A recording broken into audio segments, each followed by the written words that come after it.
Hey guys, this is Heather from healthyveganrecipes.net, and today I have a special treat. Well, a special recipe and a special treat for me. So I might share some with him if he's lucky. So what I'm doing today is a rhubarb apple crumble because there is a lady down the street who has a wonderful garden, and her rhubarb patch has just exploded because we've been getting so much rain lately. And I think it's pretty large to begin with. But anyway, it was a little out of control, so she told me I could go by and pick however much rhubarb I wanted, so I did.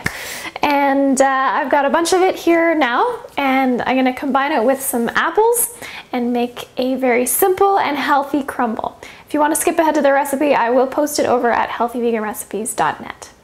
So for those of you who have only seen rhubarb in a pie, this is what it looks like when you pick it. So it's a stem of a plant, and the stem is a little bit red. Sometimes there's green as well, and there's a huge leaf on the end. It's like massive. So all you're gonna see when you see the plant is the huge leaves, and then the stem is gonna be a red color. Now the leaf is actually poisonous if you eat it. You'd have to eat a lot to actually die, but basically it's toxic. So you always wanna cut the leaves off. And Phil actually cut them off, and he didn't want to put them in the compost pile because he's using the compost for a veggie garden. I'm not sure exactly if that'll cause some problems later, but Phil's the gardening expert, so you can check out his site at smilinggardener.com if you're interested in that kind of stuff. For me, all I'm interested in is the stem. So what I'm going to do is just chop all of these stems up, just in little, say, 1/2 inch long pieces. So I've got almost a pot full of rhubarb, which is pretty insane. If you don't have access to some pick your own rhubarb like I do, you probably won't have this much at once. Now I'm going to put some water in the bottom of the pot, and I'm also going to add some apples. Now I'm using Granny Smith because I really like them, but Granny Smith apples are a little bit tart, and rhubarb is a little bit tart. So if you want to make things sweeter, you can use a sweeter apple, but I like things tart, and I like rhubarb and Granny Smith apples, so that's what I'm using. And I'm going to chop these up about the same size as the chunks of rhubarb. Alright, so I got my apples in there now as well, and I'm filled almost to the brim with fruit now, which makes me really happy, I'm not going to lie. And I've got some water in the bottom, basically just enough to keep it from burning, so maybe that much. And that'll just get it started boiling. So I'm going to put this on the stove with a cover.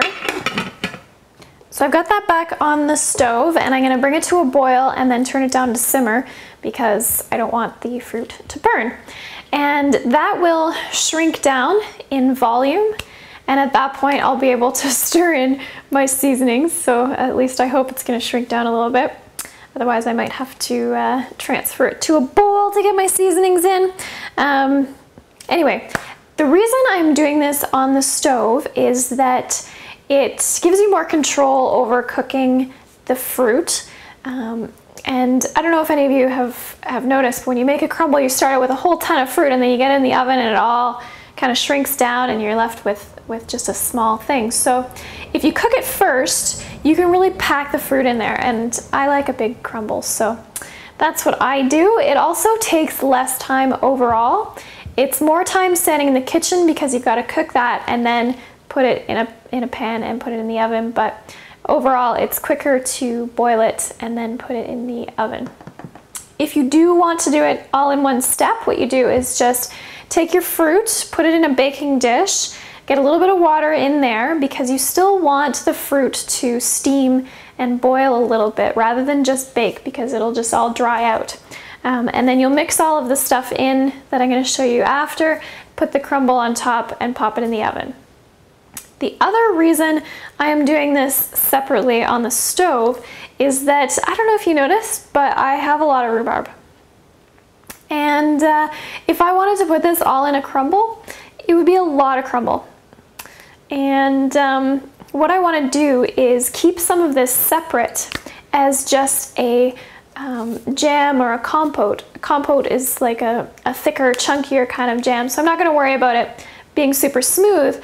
But then what I can do with this is put it on top of my morning oatmeal, or if I'm cooking rice pudding for breakfast, I can put it on top of there. You can also use it for dinner, so I could use it like as a chutney with some veggie burgers, like some spiced lentil burgers, on tacos or fajitas or something like that. And it'll make a really nice sweet, tart sweet addition to a dinner. So when your fruit is almost done cooking, you can go ahead and get your topping ready. And I'll show you what I like to do. This is a method of making a crumble topping that doesn't use any oil, and you don't have to use very much sweetener at all, or none if you prefer. So I'm going to take 1 cup of oats and put them in a bowl, and then I've got some water boiled, and I'm going to stir in just enough to moisten these oats.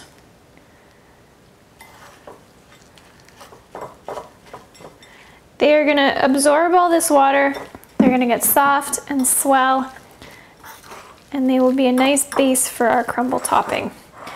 You don't want to get it too wet, otherwise you'll end up with just like oatmeal, which I like, but it's not quite as crumbly as your average crumble topping. So there's my oats. You can see they're pretty sticky together, almost like the consistency of a cookie dough, just without the flour.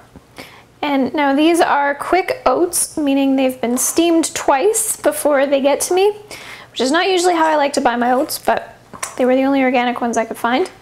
If you get regular style oats, they'll need a little bit more water and they won't get quite so mushy as this. Now, to this, I'm going to add some cinnamon.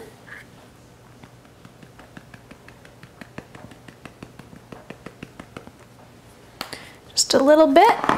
And if you like, you can add some sweetener here. Oats are naturally sweet on their own, but I'm working for a group who's a little bit more of a sweet tooth, so I'm gonna add a little bit of maple syrup. And I also happen to have some maple syrup that was made by a friend of mine, so a little plug for him there. And just pour a little bit on there and mix it in. Now that was not too much at all. You can add more if you like, or if you're making this for someone who likes things sweeter. But whenever possible, try to minimize the sweeteners that you're using, because you're gonna have a lot of fruit in here, so fruit itself is sweet. So my fruit is now finished cooking. It's very soft. Rhubarb tends to fall apart when it cooks, and the apples are still visible in there. Things have shrunk down as well, which is good. So I'm gonna get adding the seasonings to this fruit. The first thing I'm gonna add is the zest of an orange. And what you're gonna do here is take this tool, which is called a zester, or a grater, and just take the very fine peel off the outside of the orange. So a zester is very, very handy for this job. It's what it was made for, really. A grater will work. You just have to be careful when you're doing it, because the white part of the orange that you can see in the little grate marks, that's called the pith. And if you get too far into the pith, it'll be bitter. And we don't want bitter, we just want the very sweet outer zest of the orange. Get off as much as you can. Stir that in, and you can see my fruit has gone down from the very top, down quite a ways. Okay, I'm going to sprinkle some cinnamon in here. And because I have such a large pot, I'm using a bit more cinnamon than if you only had a little bit of rhubarb. I'm also going to add some nutmeg, and one of my favorite things about visiting Phil's mom is that she has whole nutmeg with a grater. I'm just going to put a little bit in there. Nutmeg is a very strong flavor, so you only need a little bit. But again, I have a very large pot, so.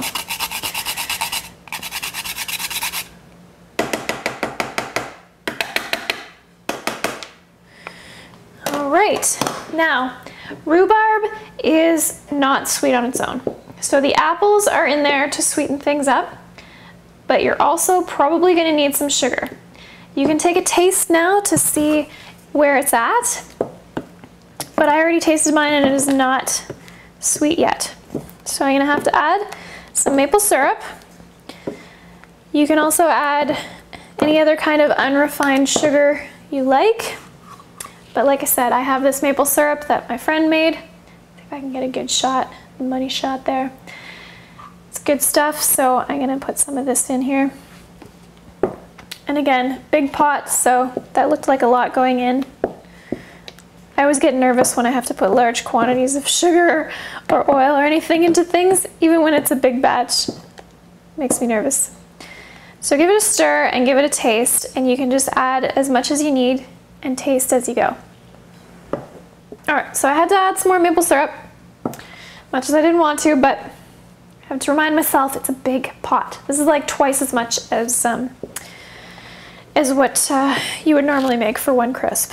So what I'll do now is transfer some of this into a baking dish, and I've got my toaster oven preheating because I'm gonna do a smallish dish. And then we'll go from there. So like I said, the nice thing about cooking the fruit first is that I can really fill up this baking dish with fruit. Now what I'm going to do here is add a little bit more oats into the fruit, about a 1/4 cup. A lot of recipes will call for flour here, which you could do as well, but I'm a fan of oats over flour just because they're a little bit less dense and they're not as exposed to air and processing and blah blah blah. So give them a stir in, and what they'll do is help make this a little bit more solid as opposed to the very liquid form that it's in right now. Then what I'm going to do is put this topping on here. You can add other things to this topping if you like as well, like shredded coconut is one that I often like to do, or walnuts are really nice in here as well. You can also add things to the filling. Dried cranberries are amazing in this. I don't have any right now, otherwise I probably would have put some in there. And if you make the topping not a smooth surface, some parts will get crunchy and some parts will stay soft, which is how I like to do it. All right, so just pop this in the oven, and the fruit is already cooked, so you don't have to wait for that. You're just waiting for the top to get a little bit brown and crispy. So I'm gonna put mine in probably for 15, maybe 20 minutes.